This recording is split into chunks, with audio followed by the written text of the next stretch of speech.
Salut tout le monde, c'est Kiki ND, ou vous pouvez tout simplement m'appeler Miss Réseaux Sociaux. Ravi de vous retrouver encore une fois sur ma chaîne YouTube. Alors aujourd'hui, comme d'habitude, nous allons parler d'actualité et ce sera pour parler de Ndeye Ndack avec le littoral. Et nous parlerons aussi du racisme et de la violence qui se passe un peu partout dans le monde. Sans oublier que nous allons parler du petit Sadio Mané, l'homonyme du grand Sadio Mané, le footballeur.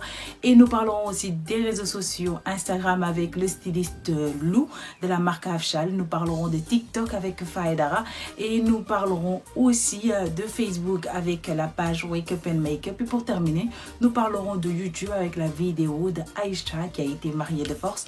Pour en savoir un peu plus, suivez-moi.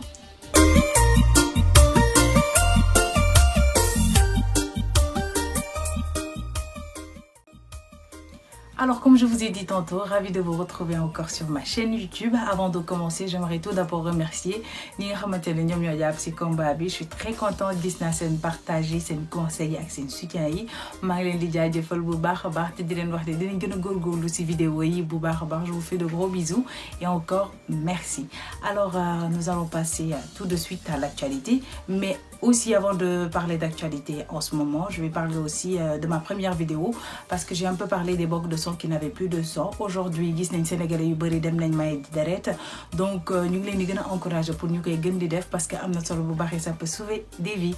Alors maintenant là, nous allons parler vraiment de l'actualité qui s'est passée durant cette semaine ci li nga xamante ne moom moo di réseaux sociaux yi ak un peu partout dans le monde. On va commencer d'abord au Sénégal avec l'animatrice Ndeye Ndack mi nga xamante ne moom TFM la nekkoon, donc elle faisait des émissions yu ñu doon gis la plupart du temps des émissions de divertissement. Aujourd'hui gis nañ beneen changement ci ki nga xamante ne moom moo di Ndeye Ndack parce qu'elle s'intéresse un peu plus à l'environnement au Sénégal et à Dakar. Temps yi nag si li mu concentré wu moom mooy li nga xamante ne moom moo di littoral bi parce que gis nañ ni commencé nañoo dagg garab bi, bëgg nañ fa def li nga xamante ne moom moo di ay construction, donc elle est pas d'accord si li nga xamante ne loolu la ñuy def. Donc elle pousse un tout petit peu la jeunesse sénégalaise à se réveiller sur ce point. Donc bu ngeen ci bëggee xam un peu plus mun ngeen ko suivre ci réseaux sociaux mi wala ngeen xool sax li nga xamante ni moom mooy am ci suñu site internet yi wala li ñuy wane ci télé bi parce que c'est très intéressant. Donc je vous invite à aller découvrir li nga xamante ne loolu lay def jëm nag ci littoral bi. ba tey rek ci littoral bi ak yi nga xamante ne moom moo di Ndeye Ndack, comme ni ma leen ko waxee rek di doon jéem di conscientiser ñi nga xamante ne moom ñoo di jeunesse bi ñu bàyyi xel bu baax ci li nga xamante ne moom moo di seen environnement. Mais du moom kese parce que gis nañ ci benn artiste bi nga xamante ne moom c'est un youtubeur mais léegi aussi c'est un animateur ci benn rajo de la place muy ki nga xamante ne moom moo di Diaw Ketchup. Il a fait une vidéo ak reprise u chanson ki nga xamante ne moom moo di Fatou Guewel ngir rek daal di yee les jeunes du Sénégal pour ñu xam ne ni littoral bi ñun ñoo ko moom. On a besoin de li nga xamante ne moom moo di géej yi nekk foofu. On a besoin d'aller prendre l'air. Bu dee lépp la ñuy jël tabax ko rek ça va être un tout petit peu compliqué pour la population sénégalaise, notamment Dakar xat na ngelaw amu fa, bu ñu gënee tabax ñun fu ñu jëm. On a habité partout, on n'a plus de li nga xamante ne moom moo di verdure. Donc il faut que ñu yeewu jeunesse bi tamit faut que ñu yeewu pour jóg xeex li nga xamante ne rek moom moo commencé di am foofule si Dakar ndax buñ ko seetaanee rek dina ëpp loxo. Côté actualité du loolu rek la ñuy waxtaanee gis nañ ni tamit y a beaucoup de violence qui se passe un peu partout dans le monde muy fi nga xamante ne mooy France, États-Unis parce que bu États-Unis bi lañ jëfee gis ak ki nga xamante ne moom moo di George Floyd mi policier yi brutalisé ba mu ñàkk bakkanam. Un autre garçon du nom de Mohamed Sissi qui est un Sénégalais qui a été abattu. C'était un violoniste, moom it faat nañu ko nii rek alors que c'était un jeune, il avait 18 ans si je ne me trompe pas. Gisaat nañ encore itam beneen vidéo boo xamante ne c'est une femme enceinte qu'on a brutalisée. Moom nag si benn gare métro foofu si France, elle a fait savoir qu'elle était enceinte mais nag ñi nga xamante ne ñoom ñoo di policiers yi ils ont fait savoir que tout simplement elle portait pas de masque et elle refusait d'acheter un billet pour rentrer dans le métro. C'est à cause de ça ñu def ko liñ ko def mais doon na loo xamante ne ñu ngi koy ñaawlu bu baax a baax que les gens se réveillent et que xam ne violence fajul dara. Mais ñun itam nañu jóg xeex li nga xamante ne loolu moom moo xew si àdduna bi ba tax ñuy partager vidéo yi di ko wane fépp si àdduna bi. Jot nag violence bi ñuy def noir yi nag mu daal di arrêter un peu partout. Et pour terminer avec li nga xamante ne moom moo di actualité bi, on va parler du petit Sadio Mané. Kooku nag dañu ko tuddee ki nga xamante ne moom moo di Sadio Mané le footballeur. Donc c'est un petit garçon très mignon mais il a un handicap. le petit garçon n'a pas de jambes. Donc def nañ benn vidéo boo xamante ne benn site bu nekk Sénégal moo def vidéo bi. C'est une vidéo très émouvante. Donc xale bi mi ngi wax ne tey su sañoon dafay am ñaari tànk di mën a foo comme ay moromam. Donc aujourd'hui je fais un cri de cœur, je fais un appel à ki nga xamante ne rek moom moo di Sadio Mané ak képp koo xamante ne mën nga partager vidéo bi ba Sadio Mané mën see jot ndax xale bi aussi elle autant pour moi il mérite de courir, de jouer avec ñi nga xamante ne ñoom ñoo di ay moromam, de jouer au football comme li nga xamante ne moom la Omina même di def. Donc c'est quelque chose de très important pour ñi nga xamante ne ñoom ñooy xale yi dund lu mel nii ñu di leen jàppale te Sadio Mané rek bu dee mën na gis lu mel nii mën si def benn action sociale. Donc nous l'invitons à le faire parce que ce petit garçon mérite d'être heureux comme tous les autres. Et voilà pour l'actualité. Nous allons tout de suite passer à Facebook.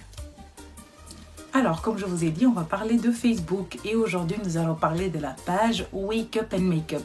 C'est une page dédiée aux femmes. Donc, c'est une page pour les produits de maquillage et aussi les amoureuses du maquillage. Une page le beau intéressant pour maintenir les ñëpp dañ ci gis seen bopp muy maquilleuse pro yi muy ñi nga xamante ne c'est des débutantes ñëpp dañ ci gis seen bopp.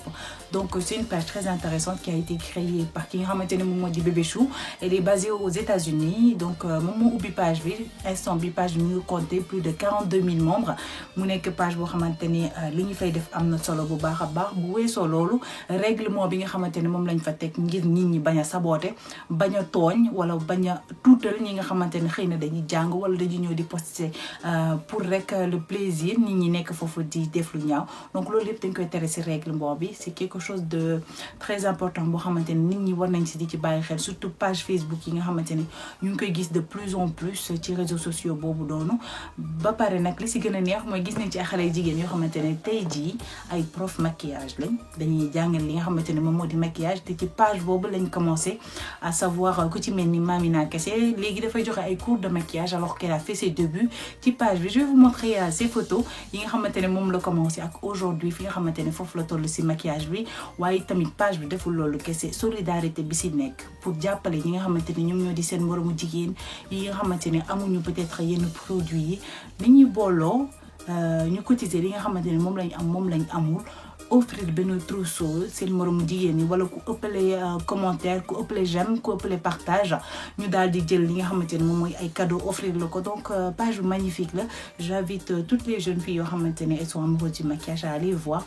C'est très important et vraiment vous allez vous retrouver si li nga xamante ne moom mooy di page boobu di Wake Up and Make Up. Maintenant, parlons d'Instagram avec le styliste de Lou. Alors, de son vrai nom, il s'appelle Lumo. Donc, c'est un jeune styliste qui a créé la marque Afshal. C'est une marque boo xamante ne moom nag li nga xamante ne moom lay defar nee na ce sont des habits du futur. Parce que yére yi ñuy defar notamment du ñu gis ñu bëri di ko solal parce que day utiliser ay matières yoo xamante ne ñu bëri duñ ko utiliser du si mel ni jean ay yére yoo xamante ne dañ ko sànni ay kawas lay utiliser ay yére yoo xamante ne yére taw la yooyu daal lay utiliser di ko defar ba nga xamante ne dafay joxe ay tenues yu rafet yoo xamante ni daal jeunesse bi instant bi gis nañ ci seen bopp bu baax a baax. Gis nañ artistes sénégalais yi di utiliser li nga xamante ne tamit moom moo di marque Afshal di ko sol moom nag habit du futur yi muy defar nee na au début nit yi comprendre ñu ko woon mais maintenant ñu ngi gis seen bopp bu baax a baax ci tenue yi nga xamante ne moom lay def. Donc comme on dit tout le temps il faut consommer local. Donc il faut consommer local avec ki nga xamante ne moom moo di Lou parce que c'est un jeune boo xamante ne li muy def jàngu ko c'est un don mais il fait des choses magnifiques. Vous allez voir avec les images que je vais partager avec vous et vous verrez aussi sa page Instagram où vous pourrez aller faire une petite visite, vous abonner pourquoi pas et liker tout ce qu'il fait. Donc je vous invite à regarder. Peut-être que ngeen gis ay yére yoo xamante ne neex na leen yu ngeen mën a sol parce qu'il ne fait pas seulement du street day defar ay robes de soirée et plein d'autres choses. Donc je vous invite vraiment à aller le regarder. Il fait des choses magnifiques et il le fait juste à Dakar. Donc ak li nga xamante ne moom mooy les moyens du bord pourquoi pas aller le soutenir l'aider pour que mu gën a développer li nga xamante ne moom mooy di business am ndax Sénégal ñun loolu lañ fi am. Il faut qu'on soutienne nos jeunes pour qu'on puisse avancer waaye itam développer li nga xamante ne moom mooy di mode au Sénégal. Comme je vous l'avais dit tout au début, nous allons parler de YouTube. Aujourd'hui, nous allons parler de la vidéo de la jeune Aïcha. Aïcha, c'est une Sénégalaise qui a été mariée de force par ses parents à un homme qu'elle ne connaissait pas. Donc, vidéo bi, c'est devenu viral sur YouTube vidéo bi jot na am ay milliers de vues parce que je pense que nit yi bëri ñu ngi gis seen bopp si li nga xamante ni moom moo di vidéo Aïcha boobu. Beaucoup de jeunes filles ont été mariées de force ci ñoo xamante ni bëgguñu leen am na ñoo xamante ni toog nañ ci sëy bi am ñoo xamante ni ñàkk nañ ci seen bakkan parce que se sont suicidés wala ñu am accouchement précoce décédé si et plein d'autres conséquences. Aïcha nag moom li ko poussé ba mu toog si des milliers de gens en direct ci benn télévision française d'expliquer problème bi donc ça l'a vraiment touché mu nekk benn situation boo xamante ni ñu bëri foog nañ ne jeex na Sénégal mais non benn pratique la boo xamante ni mu ngi am ba léegi biir Sénégal à Dakar.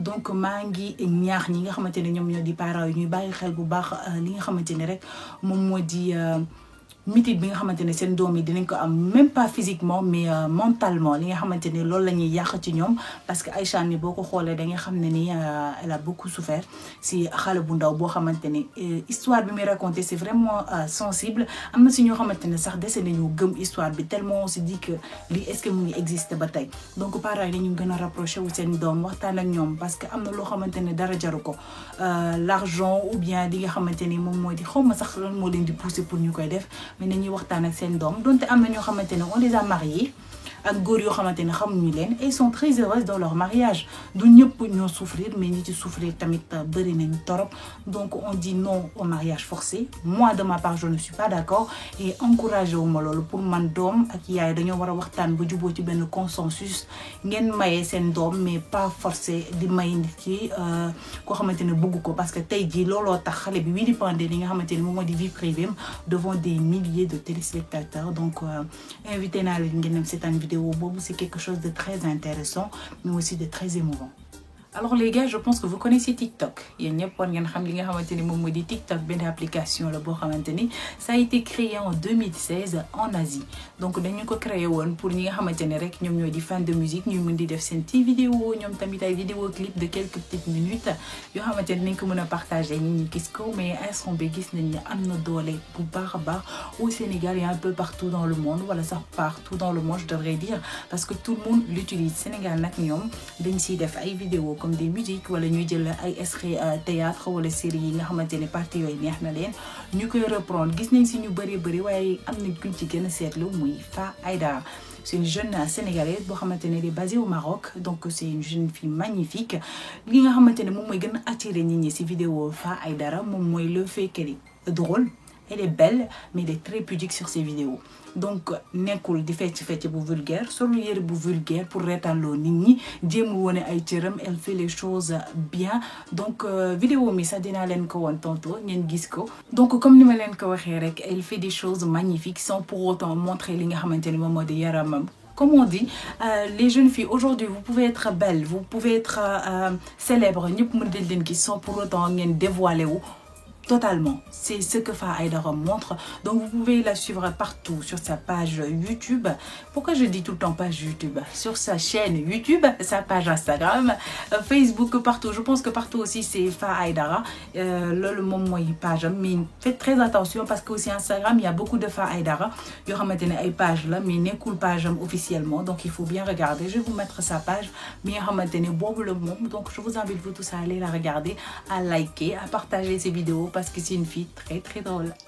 Et voilà les amis, donc c'était tout pour ma vidéo YouTube. Comme aujourd'hui j'ai terminé avec Fa Aïdara, donc je vais terminer aujourd'hui aussi avec sa vidéo. Comme d'habitude on va toujours finir avec une vidéo. Comme je vous ai dit sur ma première vidéo, pourquoi je répète vidéo autant excusez-moi, c'est un lapsus. Donc, alors, j'espère que vous vous êtes abonnés. Si vous n'êtes pas encore abonné, abonnez-vous. Suivez-moi sur les réseaux sociaux, Instagram, Facebook, YouTube, partout où vous voulez. Partout aussi, c'est Kiki ND. Vous allez me retrouver très facilement. Abonnez-vous, likez. J'espère que je vous donne rendez-vous très bientôt pour une autre vidéo. Je vous fais de gros bisous. Kontaan ci li nga ma laaj ndax way wi dama cee jooy toroxlu boo gisee way xam ne damaa jooy. yaay noo ko defee woon. damaa jooy téye sama dënd bi naan ko nii di ko. loo wax defal ñu xool. dama ne damaa jooy daal damaa jooy.